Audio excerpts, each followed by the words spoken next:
What's going on, Internet? Welcome back to another episode of the Nerdlocker podcast. I'm Brandon. I'm Patrick. And I'm Jimmy. And now a word from our sponsor. If you live in the Las Vegas area, please visit Maximum Comics for all your nerdy needs. They have 4 convenient locations around the valley. Every store has a great staff with a large selection of comic books, toys, games, apparel, and much more. Check them out online at MaximumComics.com or visit them at one of their locations. Tell them Nerdlocker sent you. You're so good at that. I know. Can you say something nice about me in that voice? No. Fuck you guys. All right. So Star Wars came out, you guys. And that's what we're going to be talking about. Yeah. So start with the Uber Star Wars nerd himself, Jim. You can start it off with how your feelings on the movie itself. All right. I'll go with a little story. So Chase was kind enough to invite me to go see the preview screening the Monday before it came out. Chase, you're also a dick because you didn't invite me. He's my hero now because he broke Brandon's heart and So at the end of the movie, Chase looks to me and he's got like a glowing kid face, just thrilled out of his mind. And he's like, "Oh my God, that was great. What'd you think of it?" And I didn't have the heart to crush it. To take his knees out and be like, "It was all right." I lied to him. But deep down in my heart, that's exactly what I felt. It was all right. Oh, geez. That's first impression. So I'm giving my first impression. I want to go around and find everybody's first impression. How about you, Patrick? For me, I loved it personally. And here's why. It's mainly because it was a departure from the classic Star Wars novels and the backstories that we're so used to. Me and you, Jim, both have read the books and stuff like that. And my main concern was they weren't going to be able to depart from that mythos in a way that I would accept it. I mean, it was so ingrained in my head that, the missing characters and the missing, story. Courtship of Princess Leia was hands down one of my favorite books. Right. Mm-hmm. And the fact that they didn't include that and that was nowhere in the movie at all, it absolutely crushed me when Force Awakens started. We didn't get anything, nothing. Yeah. And my brother actually brought up a good point because Force Awakens felt very rushed to me. I mean, Daisy Ridder, hands down, best addition to the Star Wars universe. Personally, I mean, even more so than Kylo Ren, and I still like Kylo Ren as a character, but Daisy Ridder's character of Rey was the best addition to the. This is not being a jerk, Patrick. Just so we don't get all the Star Wars nerds, it's Daisy Ridley. Sorry. Yeah, I don't want to hear the comments. Yeah, and I'm glad you guys don't have no one really touches Twitter because if anyone has it, it's just they would just blow us all up. But anyway, I thought that was the best. She was the best part of the Star Wars movie. But again, that first movie just felt way too rushed. I felt like I was giddy with seeing the Millennium Falcon and Han and Chewie and all these other people again. But I just felt like it was really mashed together, just like Disney corporate machine pumping out a movie. Whereas with this felt more like a Star Wars movie to me. It felt, what's the guy's name? Ryan. What's Ryan? Ryan Johnson? Is that the director's name? Ryan Johnson. Yeah. Yeah. I felt like it was written and directed by somebody who liked Star Wars. I mean, you got your epic space battle. You've got your lovable rogue character, but you've also got the whole Force thing going on too. And it just felt like more of a Star Wars movie. And I thought it was good. For me, it's, and I know we're going to get blasted for this, but this is borderline 2-3 for me on my list.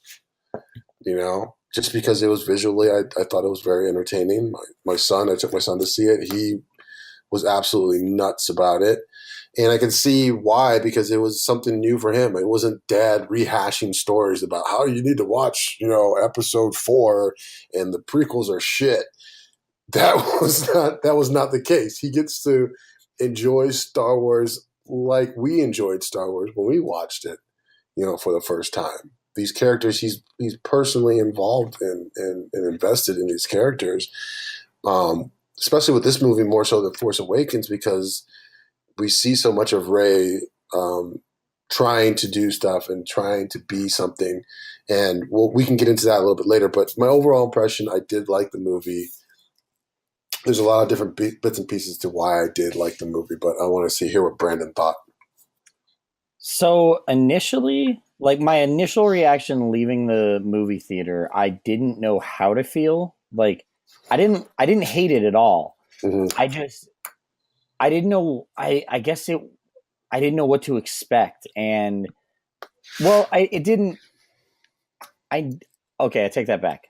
I expected something different, and that is why I didn't know how I really felt about it, because Force Awakens was such fan service to A New Hope.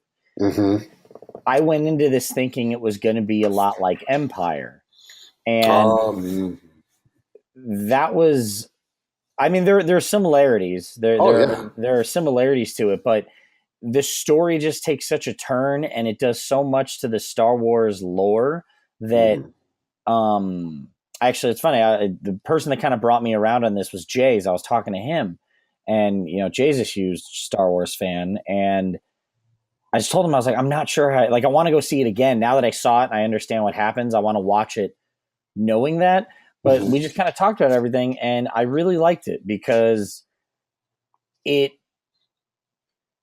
Yeah, you're like the generation that read Star Wars and knows Star Wars past the movies and the books, it no longer exists. And they do stuff in this movie to really make it so that nobody has any idea what's going to happen next. Right. And like the fact that Yoda comes back and is like, oh, by the way, guys, hella spoilers. We're talking about the movie. You should know this by now. But the fact that Yoda comes back and literally tells Luke, like, dude, we had it wrong. Like, it's not light and dark. It's way more complicated than that. And we fucked up, and you need to let these new people find shit on their own. Right. Like, I won't, going on the internet, people are fucking livid. It's like, no, it's light side and it's dark side, and that's all there is. And it's funny because I had told Jay I compare it to wrestling fans, where like, no joke, it's the same attitude. It's like there are people that are like, like John Cena is the perfect example. John Cena is the new trilogy, because it's like the old fans are like, fuck this guy, Superman's stupid, we don't need him. But there's a whole generation of kids that get introduced to Star Wars or wrestling, through him or through this, and that's the new norm. So you're going to have those two sides butting heads, but all in all, I really did like it. Now, that's one of the interesting things that you brought up of Yoda. What I thoroughly enjoyed was they seem to be bringing back something that Qui-Gon Jinn said and did all the way back in the first one, which I know people don't like the prequels, but it's got a lot of great history in it, and that he didn't agree with the council. And, Obi-Wan's like, you could have been on the council if you just went along. And he's like, no, fuck them. They don't know what they're doing. And then it comes back in Revenge of the Sith when Yoda's talking to Obi-Wan. He's like, you need to go to the desert and, obviously look after Luke, but you need to continue training because I've been in contact with Qui-Gon, and Qui-Gon has opened up this whole new path of being one with the Force. And more so in the Clone Wars cartoon, the last season. Yoda goes on his journey and he becomes one with the Force, which is what happens to him at the end of Return of the Jedi. So all these super Star Wars nerds are so pissed that Luke, quote unquote, died. I'm like, he didn't die. Right. He's one with the Force. And he even said it to Leia right before he goes to, quote unquote, meet up with Kylo. Nobody's ever really gone. Exactly. So these people that don't know the lore and they're all mad and they think they're super fans, it's like, put the pieces together, man. No, it's all right there in front of you. Well, and even then, it was the part that I loved about the movie. I think one of the parts that I loved about the movie the most was Luke's tirade on the speech. Remember the speech about how the Jedi were arrogant and how they thought the Force belonged strictly to the Jedi. That's the Force is everything. How complicated and how complex it is. When you talk about the Force and how it binds us together, it doesn't bind just Jedi together. It binds everyone, everything together.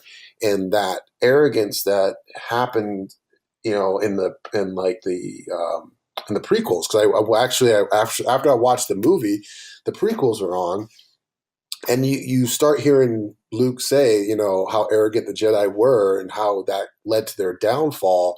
And you watch the prequels and you're like, holy shit, these guys were extremely arrogant when they were running things. They didn't believe anybody could sneak past them. That's what led to their downfall. They didn't believe anybody had outside of the council could tell them what the hell was going on.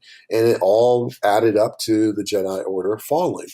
And that speech was actually a really cool part, a really cool turning point in the Jedi lore as a whole, because it just turned around and said, like, no, you don't have to be light, you don't have to be dark. It's in every one of us. Some are more force sensitive than others, but it's not just ours. That was a beautiful, beautiful thing. I completely agree with you, Patrick, because it was also Luke is the first dude who didn't come from like the Jedi Academy. Right. So after 1,000 years, he's the first one that's able to really look back and go, oh, wow, yeah, we kind of didn't do it right. And he wasn't brainwashed by the council. Mm-hmm. He was really able to analyze it and look at it and see through his own experiences and Obi-Wan's how it could really fail if you did it wrong, but also why it might fail and what might need to be done to correct it. And the sort of irony of that is it took Rey to basically have him solve his own puzzle. Another nobody. Exactly. Yeah. Which, by the way, I laughed out loud in the movie theater when they said, when he's like, your parents were, say it. And like the whole fucking movie theater literally got silent. Yeah. And he's like, they were no one. They were drunks who sold you for your beer money. Yeah. I fucking laughed. Because no, that's fucked up. And it's super shitty. It was great. It's funny because for the last fucking year and a half, and I've done it too. It's like, who are Rey's parents? Who are Rey's parents? And it's like, it's got to be Luke. It's got to be this. It's got to be that. And it's like, dude, they're fucking drunks. Who gives a fuck? Like, they didn't give a fuck. I loved it because, like, now hold up. I don't agree. You think he was lying? Because if it is, there were nobodies. He says they were nobodies and they're just living. They're in graves on Jakku. Right. It's like that's bullshit. Because in the flashback she had, the ship. What's his name is holding her arm and the ship is taking off, and it's like, okay, then you're pulling a fast one, and that's crappy filming. Oh, you think so? So I don't mind if her parents are nobodies, but you didn't go with what you created, and that shit pisses me off. Well, I know because she saw the ship leaving. She remembers being abandoned, but I mean, it doesn't mean that they were somebody. They have to be somebody. Right. No, but they were buried on Jakku. They said that they were nobodies. They're dead. They were drunkards, just buried in graves in Jakku. And it's like, okay. And you can say what you will about the rocket or the shuttle going up. Well, maybe they came back and whatever. It's like, no, that's bullshit. You're retconning that part of the story, and it was like a psych out. And that stuff I can't stand because one of the reasons why I didn't like Last Jedi, and you can say all you want about me being too much of a fanboy, but there were holes in the story which they created in Force Awakens, and then they didn't either revisit or, in my opinion, Rian Johnson wanted to play in his own sandbox, so he either really quickly resolved something, didn't even address it, or did way too many things that had nothing to do with what was set up in The Force Awakens. Like what? Give us some examples. Captain Phasma. That's a huge one. It's like, what the hell is the point of that? That I was just a little disappointed in because that was just a quick, like, she didn't do shit for 2 movies. Mm-hmm. Yeah. So why even have her? At least Boba Fett did something. Mm-hmm. I mean, for a minute and then fucking, tripped over a blind guy. Boba Fett captured Han. You can say what you want about him after that, but he caught Han. Nobody else could. Well, I mean, Vader caught Han and then delivered him to Boba Fett. No, Boba Fett was on Cloud City. But he was like Vader. Like Vader put him in all that shit. Like he just showed up and was like, "Hey." Who was the only bounty hunter that stayed with the trash to see Han leave? True. Boba Fett. All right. Okay. I mean, he did his. Okay. All right. You got that one. One for Jim. Yeah, we might have a lot for Jim here. But, so Captain Phasma, that really bothered me. Captain Phasma did bother me. Maz Kanata, like, why were you in this film? Well, that seemed like a pointless, hey, let's have a cameo because she was cool in the first one and we can have her in this one.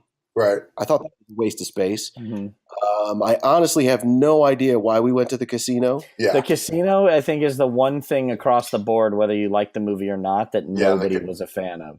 Yeah. No, I think, and it's funny because I've talked about this. There's one thing that could have fixed it. Lando.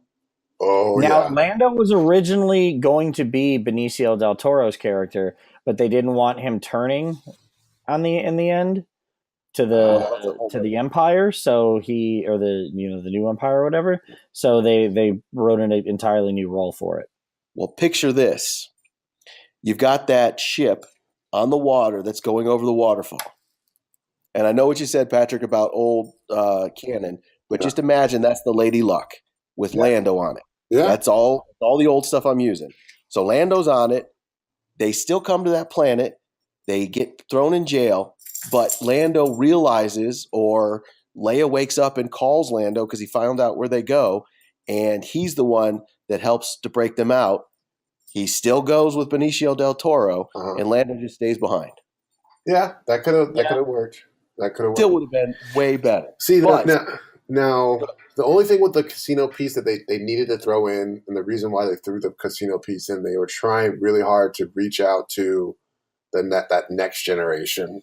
Or whatever, because prequel lovers, not the prequel lovers. No, it was more. That was no. I think what Ryan was trying to do is he was trying to bridge that gap, because remember the last scene in the movie where he had the stable boys and stuff like that talking about it, and he uses the Force or whatever. Right. So you had to have something to tie you back to them, tie you back to that.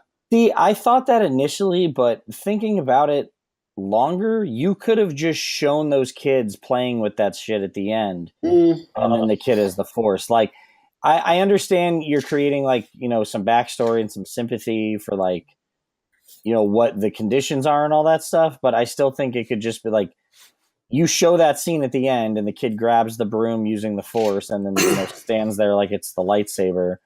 Right. I think you could have just had that by itself without any of that backstory. Yeah. Well, and I think it's more powerful if you end with those kids reenacting Luke in front of the Imperial walkers. Yeah, that was huge. As there, Luke has already given all these speeches about the Jedi. What do you want me to become a legend? Yeah, and then he becomes this legend that is going to reignite everybody's enthusiasm in Jedi, because Jedi haven't been around for generations. Right. Yeah.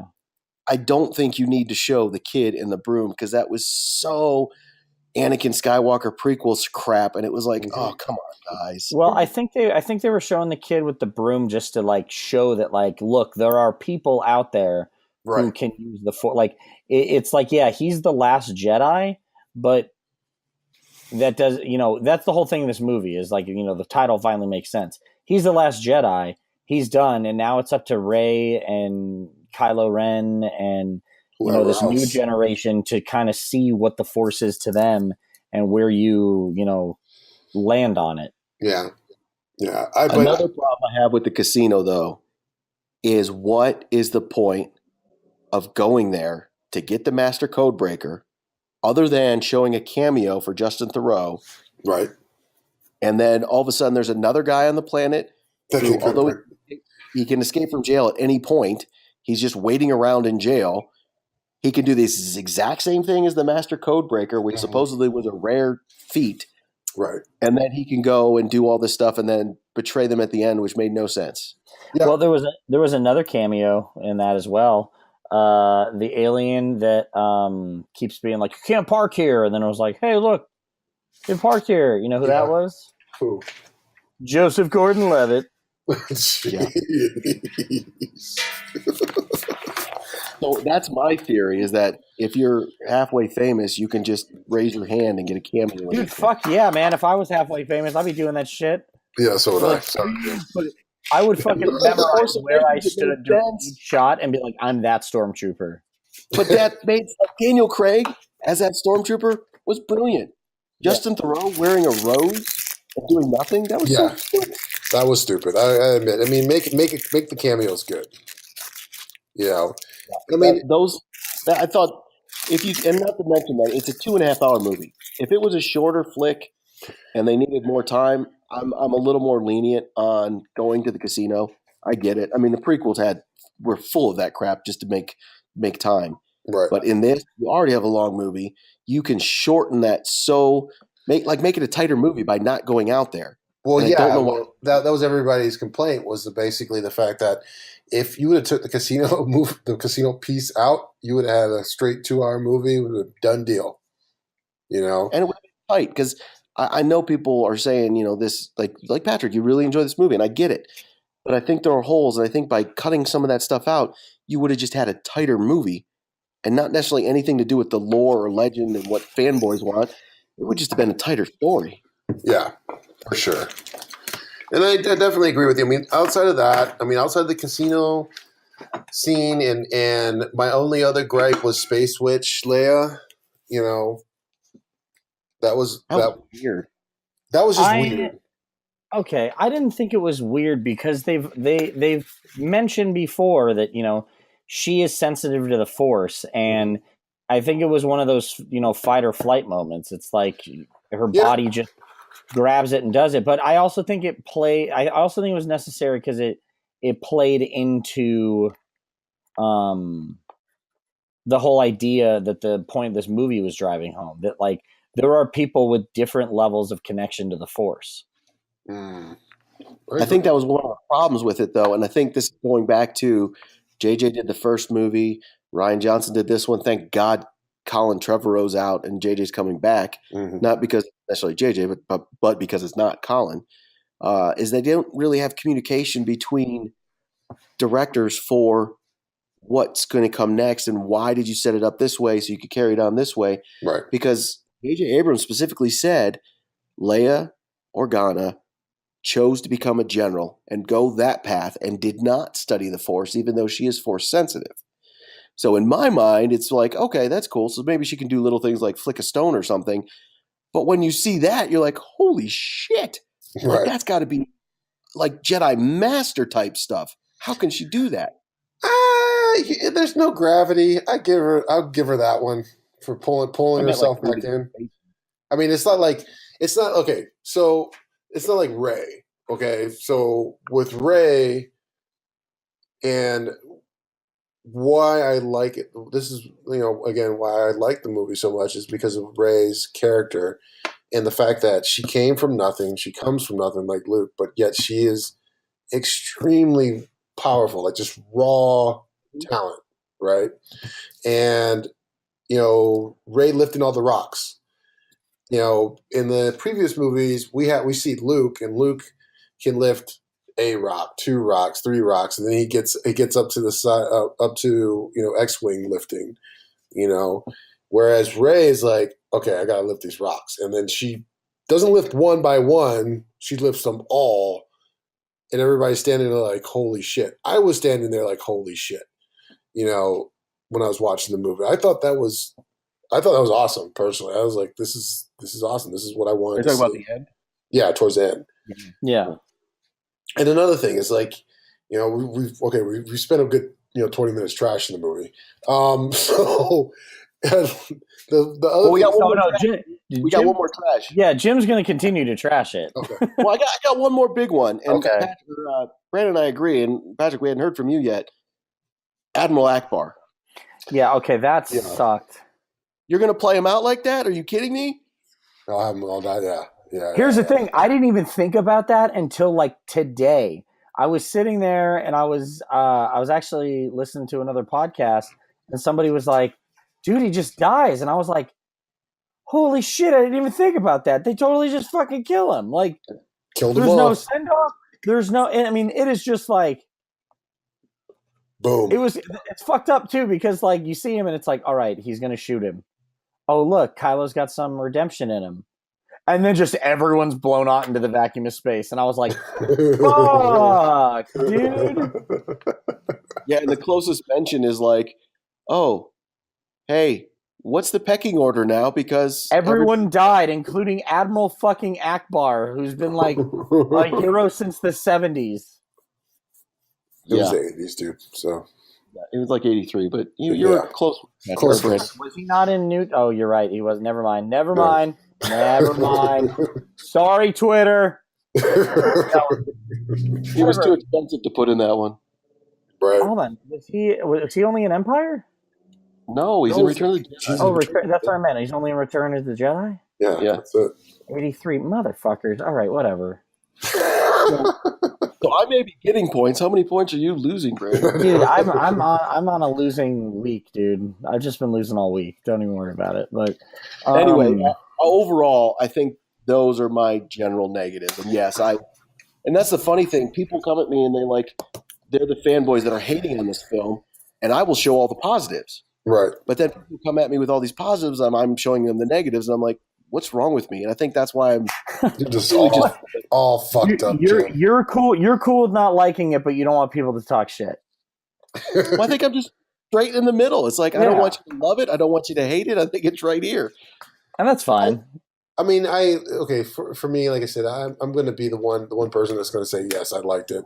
Yes, I didn't like the casino piece or space. No one has though. Like that's a consensus. That's you're not alone, Patrick. There are a lot of people that love this film, and there's nothing wrong with that. Yeah. Well, according to you, it is. It's fuck, Jim. I mean, I got two kids that'll show you. Nobody listens to me. But like I thought it was cool. Like you said, the similarities to Empire were there. I love the fact that Mark Hamill's was able to bring a little bit of Mark Hamill to Luke. You know, what I'm saying? Dude, when he goes up against Kylo and he flicks his shoulder, that was fucking. I will say it's taken.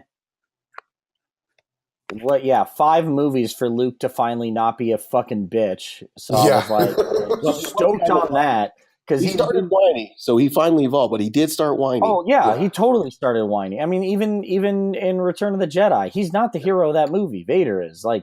Yeah, no, I mean this Last Jedi, he started whining. Oh, he did start with whining too. But that was the thing. That was the thing I liked about Yoda. And you know what? The cool thing I didn't even think about initially was that Yoda uses the Force, post mortem,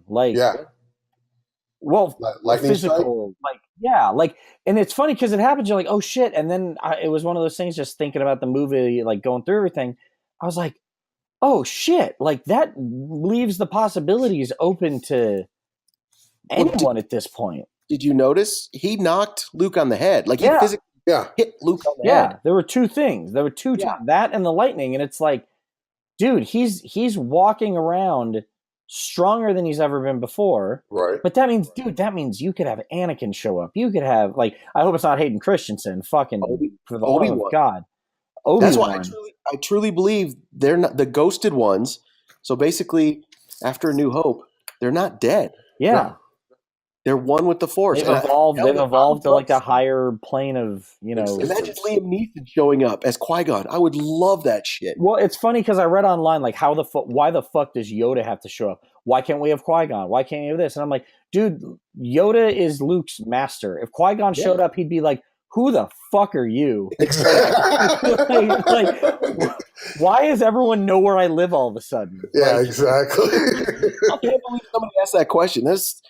Star Wars nerds are the worst. Yeah. I told you, it's just like wrestling fans. They're fucking terrible. Well, also the best part about Yoda, puppet Yoda, not CGI. Yes. Yeah, right? That was really cool. That was bomb. Best part of Yoda was puppet Yoda.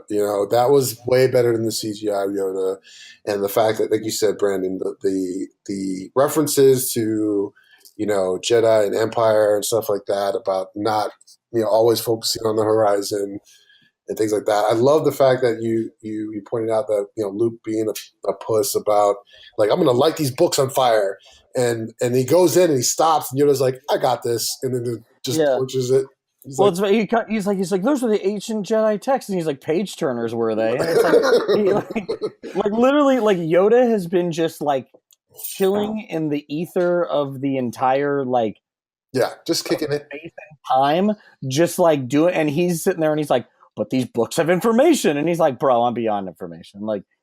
Literally, Luke is like smoking weed, and he's like, "Yeah, dude, but have you ever tried mushrooms?" Like, don't you think Yoda knew they were already on the Millennium Falcon, though? I think Yoda knew already, and yeah, I thought so too. Yeah, he totally knew already. But the thing is that he had to teach Luke the lesson. Yeah, he's gonna let Luke think whatever he wants to think because he loves fucking with Luke. So yeah. I think, that was a smaller point. Or what did you say? You think what? No, like I said, I think that Yoda's whole mission in life was just to fuck with Luke. After when he got old and senile, it's like, I'm gonna mess with this kid some more. Well, he pretends to be senile, but he's like he literally has a higher understanding than anybody else ever has. Right. And it's not one of those things. Like even in Empire and Jedi, like he has a higher understanding of shit. And you can't just be like, hey, dude, this is how it is, because it would be too much. You know what I mean? Like, so he does it in his own way. And this was kind of like the final thing where he's like, Luke finally gets it. He's like, oh, shit. Okay. Yeah. Like, it took you long enough. But the one smaller point I wanted to make out is like Luke, basically, by the end of this movie, he's an internet troll. Like he literally tells fucking Kylo, he's like, strike me down in anger and I'll never leave you. And like now knowing that Yoda can come back and just like hit Luke on the head, and like Luke can just show up on Kylo's ship and be like, hey asshole, what's good? like he literally gets just the whole movie just be like, what's up, Dick? Like, hey, remember I said I'm never going to leave you? I don't have to. And you can't hurt me because I'm the Force. Yeah. Like, so, I hope he reuses his line. My favorite line in the movie. That's amazing. Everything you just said was wrong. Yeah, that was awesome. That was an awesome line in the movie. That and the Force training with Rey when she first started. Like reach out and she puts her hand out. Come on, man, that was funny. That was so good. That was. Oh, and he just throws it. You meant emotion. Yeah. Oh yeah. Oh, that one. No, that was good too. There were a lot of. I liked that there was a lot of humor in it. Like it wasn't like even when he hands him the lightsaber and he just throws it behind him and he's like, "Fuck this shit, I'm done with it." Like, it was. Poe Dameron in the beginning with General Hux. I was dying waiting for General Hux. Yeah. We will destroy you and reach out. Still holding. Tall guy, skinny, pale, kind of pasty.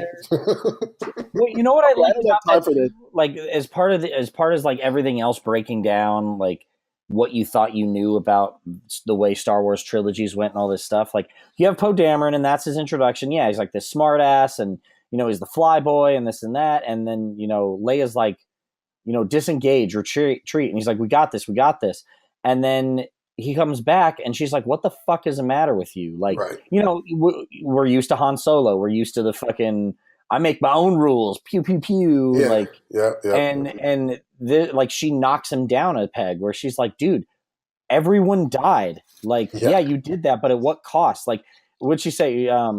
She says like, he says they die heroes. And she's like, yeah. Dead heroes and no leaders, or what is it? Is that the line? I think that's the line. Yeah, but like it's cool because you've also taken that stereotype of what you were expecting, and now he's still that guy, he's still the hotshot pilot, right? But now you're going to have him a little more grounded and a little less cocky. He's going to have to think about it. You know what I'm saying? And like, especially after the hyperspeed, the light speed jump. Where they turn the cruiser around. That was my favorite scene. Oh, that was fucking insane. The quiet and everying. Oh yeah, that was one of the best scenes in any Star Wars film. Right? Oh, hands down. The visuals, the best use of audio, or the lack thereof. Yeah. My only problem with that is, why did it take her so long to do that? But I mean, they were just taking off ships, and it's like, you had already resigned yourself to die. Why didn't you just turn around and do that in the first place? Yeah, you're like, wait a second. Like, but what happened? Besides that, it was gorgeous. And that was one of my positive things was Vice Admiral Holdo, Laura Dern. It's like, I want to know more about her. She was badass. There's supposedly there's a whole comic book series from with the Princess Leia comic book series that I think J. Scott Campbell did the covers for them. I remember seeing them. But she's in those, and that's how Leia and Holdo get their partnership going, and how they're become friends and stuff. So that's cool. There's a whole huge backstory on that one. But yeah, again, that scene was like, that was the first time I've ever sat in a movie theater and it was completely quiet. Oh, dude, the whole theater was just silent. Like, I enjoyed that so much because everyone else was just like, holy shit, like that just happened. Yeah. Like, yeah. I guess I didn't do it in my theater, but I guess they started putting warnings. I saw that and then like, well, fuck off. That's so weird. Yeah, saying the sound will go out at one point in the movie. Because people thought it was supposed to be this crazy huge explosion, and they were complaining to the movie theaters that it got quiet. And it's like, why does everyone suck so much? Right. Just like morons. Fuck.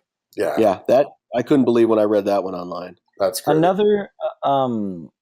Another thing I enjoyed, like just with, in the sense of Rey's parents being fucking space hillbillies and Poe Dameron, like, getting a reality check. They were space hillbillies. They were drunken little, like, I picture them like wearing space overalls with like straw space hats, just being like, we need drinking money. Take our daughter. Yeah. But another thing was like, especially the internet blowing up about it, is like, well, what the fuck, dude? Who was Snoke? You could have done the Darth Plagueis thing. You could have figured, but like, this shows that not everybody has to be a thing. And don't get me wrong, Snoke, what's his backstory? But you don't need to know it. It's like the Joker and Batman. You don't need to know it. The character serves his purpose. Like, right. I don't need to know. Like, I would like to. I bet it's a hell of a backstory, but I have no problem speculating and looking at internet theories about Snoke and shit like that. Yeah, I think that's going to come later. That didn't bother me at all. In fact, since then, I've read supposedly he's from the Outer Rim, and they're going to develop that. And cool. Like, if they do it, cool. But if not, like, he was a good character, but it also just shows you how crazy Kylo is, because he just fucking knifed him, rips him in half, and just like, hey, I'm in charge now. Yeah. Well, that was a perfect example of enemy is my friend. Right. Yeah. It's like for that 5 minutes or whatever, when Kylo and Rey are fighting together, you're like, oh, dude, this is badass. That scene was so everybody's good. dead, and they fight over the lightsaber. You're like, oh shit. Yeah. How's this gonna end? Yeah. So, like, I have a lot of friends who had like beef with the whole Kylo Ren killing Snoke thing. Like, there's like no way Snoke wouldn't have known. I'm like, look, man, you gotta understand. Snoke saw what he wanted to see. The one thing that you can gather and you can glean from all of the Star Wars stories as a whole, at least from me reading them, is that a lot of the Sith Lords and a lot of these Sith Lords had a superiority complex. Like, every single one of them was like, my shit doesn't stink. Once they were in power, they thought they were just going to stay in power. And the fact that Kylo was doing two things at one time, it's like walking and chewing bubble gum. You can't do both. He was basically describing what he saw in his head and what he was planning on doing, but he just didn't see that it was actually not Rey, but it was Snoke that he wanted to strike down, not Rey. Because and Yoda has said, like in Empire Strikes Back, always the future's always in flux and emotion. Yes. Full of emotion. Well, if we know anything about Kylo Ren, holy crap, that dude cannot keep his emotions in check. He can't keep his shit together. He's a fucking mess of a... He's like the most bipolar kid you've ever met. It's like, dude, like, can we talk about things? Yeah. I do have to tell you, you know who I think is the fucking hardest, scariest person in the movie? Who? Is General Hux, because he knows how crazy strong and fucking emotionally unstable Kylo Ren is, and he still talks shit to that guy. Yeah, it's like, dude, he can rip you in half, but like he doesn't. So like, what is General Hux like? You know what I mean? Yeah. It's like, fuck, dude, shut up. He throws him into shit. Kicked more. Like General Hux got his ass kicked all the way through this movie. Yeah, but he's still talking like face plant on the floor, then just thrown against the side of the ship, and it's like. But it's just like he's still talking shit. Like I don't know. I think he was done after that last one. I'm sorry. The next movie you're going to see him in a full body casting and be like, "You little bitch," and it's like, I'm what sorry. the fuck? What I considered General Hux is like, for me, he reminds me of my old Irish roommate. Like, you know, have you ever met like a pure Irishman? Like my boy Morgan, rest in peace. He was like the kind of guy that would talk shit, get his ass whooped, and still get up and still talk shit again. He did not give a fuck what you thought. Those are legit my favorite kind of people, because it's like you can kick the shit out of him and he's still going to be like, well, your hair looks stupid. I'm not going to exactly. I'm not going to tell you anything else. Like while he's spitting out his teeth, yeah, he'll exactly. Like, what are you going to do? Knock out more of them? Like, you still look like an asshole. Like, it's fucking great. But let's talk about the relationship between Rey and Kylo. That's one thing I did want to touch on, was this relationship between the two, because what I found interesting in the movie was that you had these two different houses, let's say, of Jedi lore. You had the bloodline, right? The arrogance, the bloodline, all the things that Luke was talking about was bad about the Jedi. And then you had the nobodies. And one thing that I found interesting was that you had Kylo, who comes from his bloodline, who has this sense of entitlement, who has this sense of, you know, of needing approval from others to feel justified and vindicated in the fact that he's this all-powerful Jedi. And then you have Rey, who doesn't look at the Force as something that is right, but as something that is right for her. And those two character dynamics in the movie I thought were really interesting, because you had one playing off the other. You had Rey asking questions. Why did you kill your father? You know, why did you switch to the dark side? You will change. You can change. And you had Kylo on the other side, like, nope, kill it all. You know, this is mine. Oh, yeah. That's mine. Yep. That's mine. That, remember in Force Awakens, that's mine. You know, all these other things. So I thought that, I mean, I'm interested to see what you guys thought about, you know, those two and how the relationship, as far as both halves of the Force in relationship to the Force itself. I'm sorry. Well, it's interesting you say it that way, because as far as we know right now, Snoke is a nobody. Right. But he was aligned with Kylo. Mm-hmm. And then Rey is, according to you, a nobody. Mm-hmm. And Luke is obviously a direct tie to Darth Vader. Right. So you have both sides basically split on, you know, who they are and all that, yet they are kind of equal in their power. Mm-hmm. Yeah. So it does go back, because all the mentors are dead. Mm-hmm. And it goes back to, like, okay, so in the original lore with Anakin Skywalker bringing balance to the Force, it's like, what? And I hope they kind of develop it, not in a way of a fanboy, like I need to have this in the movie, but, you know, what does that mean? What does this balance mean? Right. No, kind of alluded to it when he's like, well, I thought when Kylo came along that he was the balance to Luke. And my immediate question was, well, who the fuck is your balance then? Right. So of course there was another person, but I'm like, why does there have to be balance? I don't understand that sense. Yeah. Well, that's even what Yoda says. Is Yoda's like, dude, it's not like one or the other. It's not what we thought. Yeah. Yeah. And I think that's what they're gonna explore that a bit more as time progresses. I mean, I feel like the balance piece is almost out the window, because even when Luke and Rey start their training, you know, Luke was like, damn, you went straight to the dark side. What the fuck? That's you. I mean, and he got scared, but it wasn't out of any kind of malice or or ill will or anything. It was just like, no, Rey just wants to figure that part out. What's going on here? So this all leads me back to why I think Samuel Jackson's the baddest fucking Jedi ever. Dude, right? I thought about the fucking movie as I was like, Mace Windu, like this proves he was the fucking guy who knew what the fuck was going on. Right? Well, that's what I love. It's one of the few books that I read that is still canon was his book Shatterpoint. And they talk about how, I can't remember the style of Jedi fighting that he did, but it was like always borderline dark side. And Yoda was worried someday he would cross over, but he always knew he was fine. And it was Mace just being the badass. Right? So we could get, Bro, Mace Windu had the Emperor beat. Yeah. Beat. Punk bitch Anakin. Yeah, exactly. Fucking beat. And then Hayden Christensen fucked it up for everyone. It's not Anakin, it's Hayden Christensen's fault. I like how you went there, dumb Canadian. No, it's just Hayden Christensen sucks. He drives me fucking crazy. Like, hey, Brandon, get over it. I would not be shocked if he's coming back.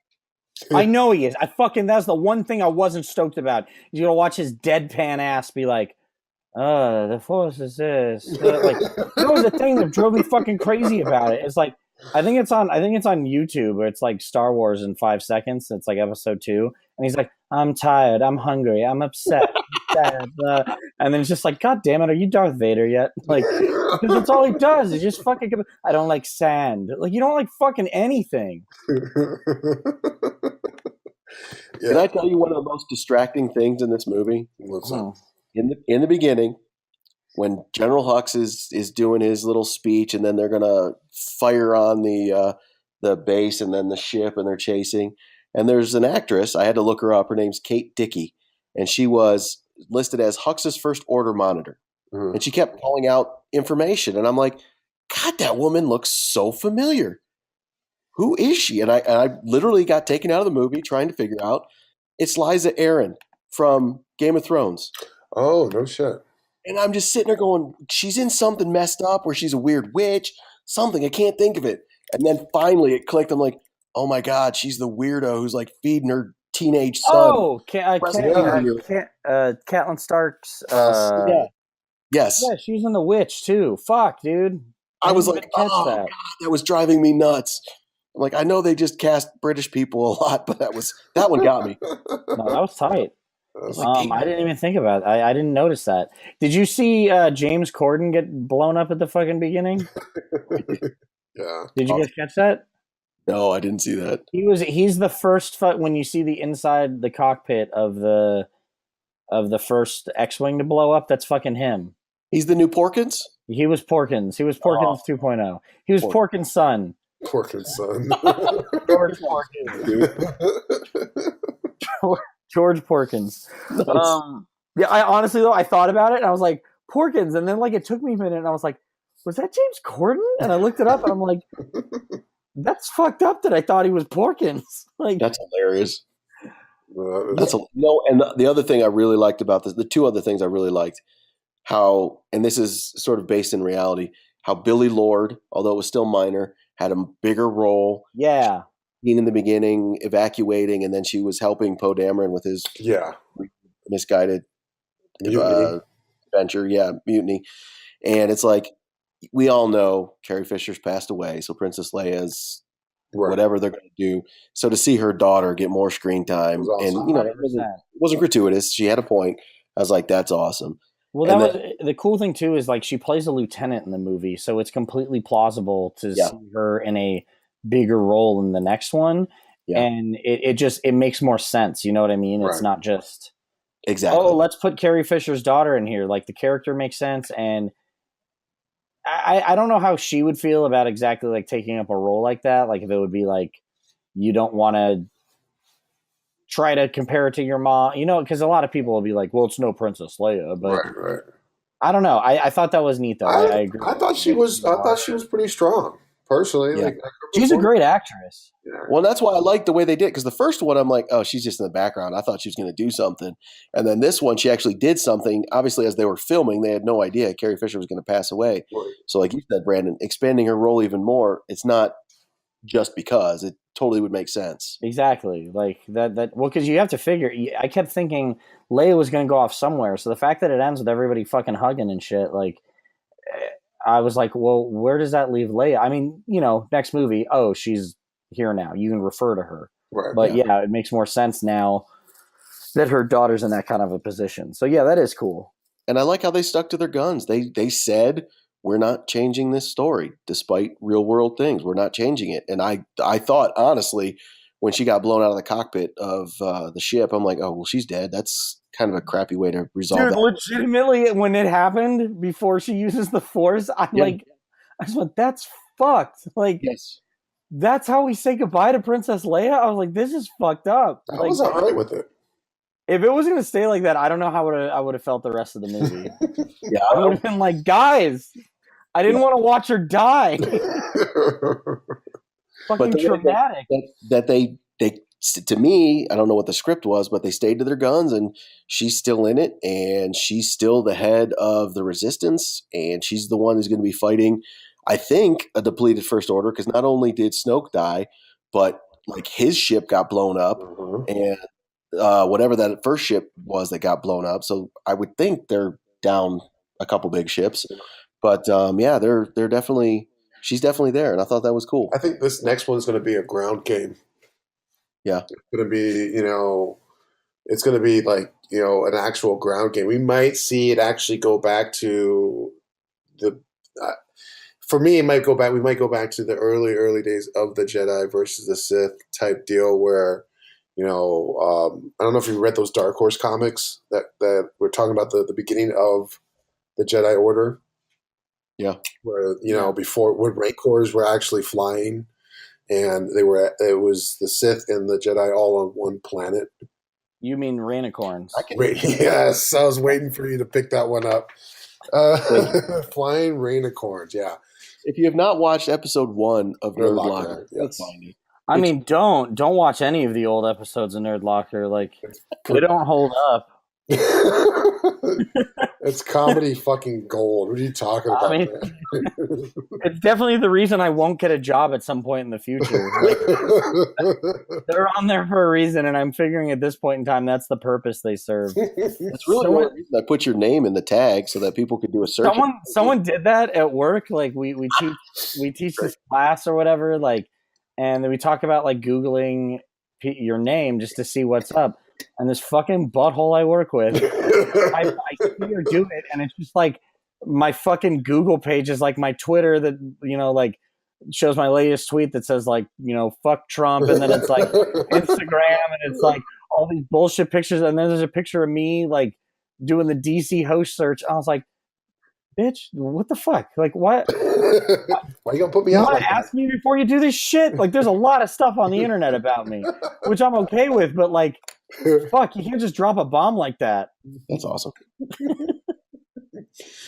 Well, like I said, overall, though, I did enjoy the movie. I'm very excited to see the next one. I'm hesitant on Han Solo, just because there was so much shit going on with that. So much shit going on with it. Han Solo is a very sacred character to me, even more so than Luke, because or Akbar or Leia or anybody or anybody, because it's Harrison Ford, and that guy pretty much molded my childhood. So it should be pretty interesting to see what they do with that movie. I actually feel better that it's in Ron Howard's hands. Yes, definitely feel better. I'm sure about those other two guys. Right. I mean, I definitely agree with you on that one, but we'll have to wait and see. But what are your closing thoughts on actually, the movie itself, guys? Well, I got two. It's A New Hope, Empire Strikes Back, Rogue One, Force Awakens tied with Return of the Jedi, The Last Jedi, Revenge of the Jedi, Phantom Menace, and Attack of the Clones. Wow. Revenge of the Jedi? Return of the Jedi? Is tied with Force Awakens. You did say Revenge of the Jedi. Yeah. Oh, I'm sorry. Revenge of the Sith. Oh, yeah. Yes, that one. Okay. So that one's third to last. I will tell you, I rewatched them all before I went to see The Last Jedi. I fucking cannot stand the first two movies. Like, yeah, the first one sucks, but the second one's almost fucking worse to me. Yeah. And I can't understand. I don't know why. I just watch it and I'm just like, why does this suck so much? It's like nothing happens. Nothing happens. But it's like Ewan McGregor's great, and Natalie Portman's great, but Hayden Christensen just fucking sucks. And the first one had a lot of nostalgia because we never thought we'd ever see another Star Wars movie. Yeah, but here's a fucked up thing, and I thought about this, and I feel bad because Jar Jar gets a terrible rap. Jar Jar sucks. I'm not defending him. He fucking sucks. But when you rewatch A New Hope, like Jar Jar and C-3PO are the same character. Yeah. They just tried too hard with Jar Jar. Right. Like, but C-3PO is fucking annoying as shit. Like, for real. You're watching, you're like, dude, I get it. Like, you're nervous. Shut up. But like yeah, like it's weird watching the similarities between some of the movies, but it's like, fuck, dude. C-3PO was just as bad as Jar Jar in some aspects, but because it's like I saw it as a kid and I thought it was fucking great, you know. I was like, oh, cool. Like there is a generational thing there too. Yeah, for real. Yeah, exactly. 100%. Like, you know, watching it at that age, and then you know you get Jar. Well, I feel like everybody grows out of Jar Jar. Nobody grows up and says like that was still a really fun character. Right. Right. If you do, please message us. We want to have you on the podcast. All right, I do want to test your guys' manhood because I know I'm a man. I had a tear at the very end when the credits came up and it said, "In loving memory of our princess, Carrie Fisher." Oh yeah, no, that killed me. Yeah, that was like I know it sounds stupid because it was just text, but it was so simple. It was so perfect. And it was like, yeah, I still miss that woman. She was. Dude, it was just a year. I think we're recording this like a day after. It's been a year since she's been gone. 1 day. Yep. Yeah, and like it sucks because she was so great, and like there was just something about her that was amazing, and it absolutely sucks that she's gone. Like, and you're right, dude. To so many people, myself included, like that was the first princess you knew. You know, like.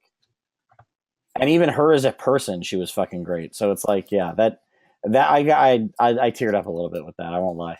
Yeah, that was a tough one. Yeah. But all in all, like I said, after talking about it, I still want to see it again just to kind of get with it, get a better view of it. But I did like it. I liked it.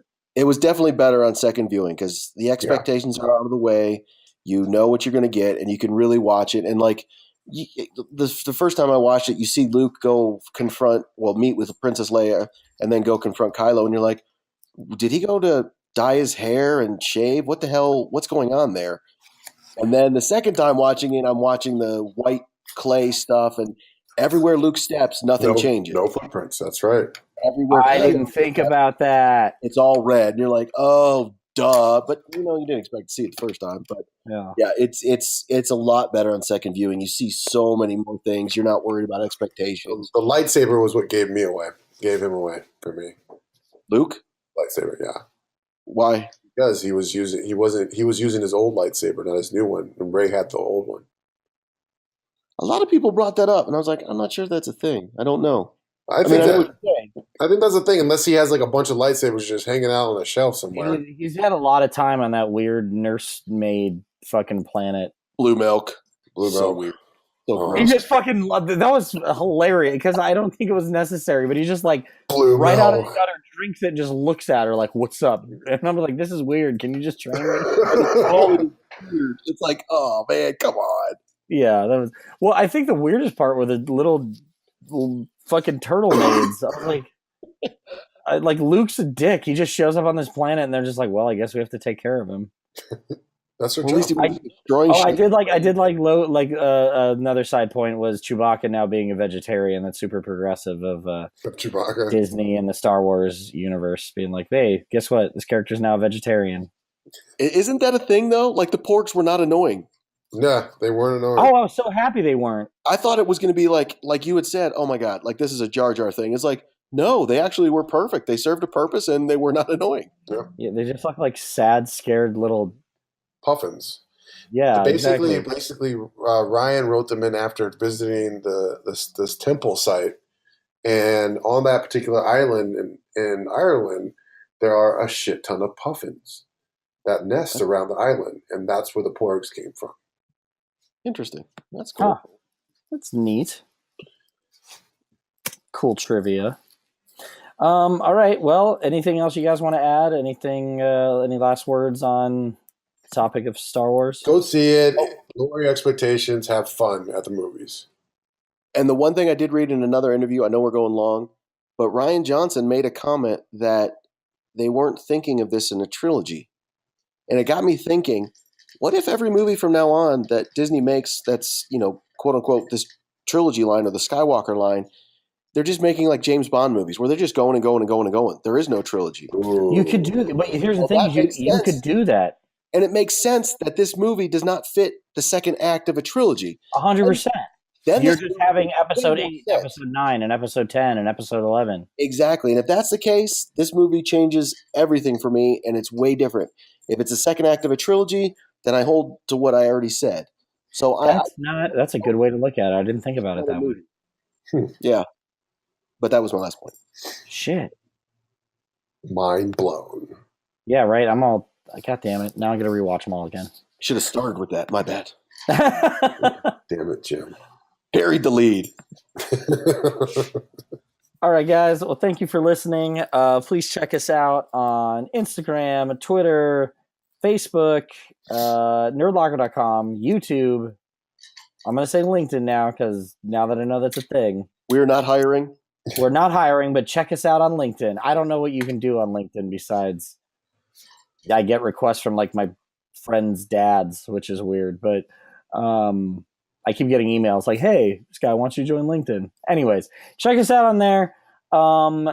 Be sure to subscribe if you haven't yet. Thank you for listening. We will talk to you guys later. But until then, have a happy new year and have a very nerdy week. Peace. May the force be with you.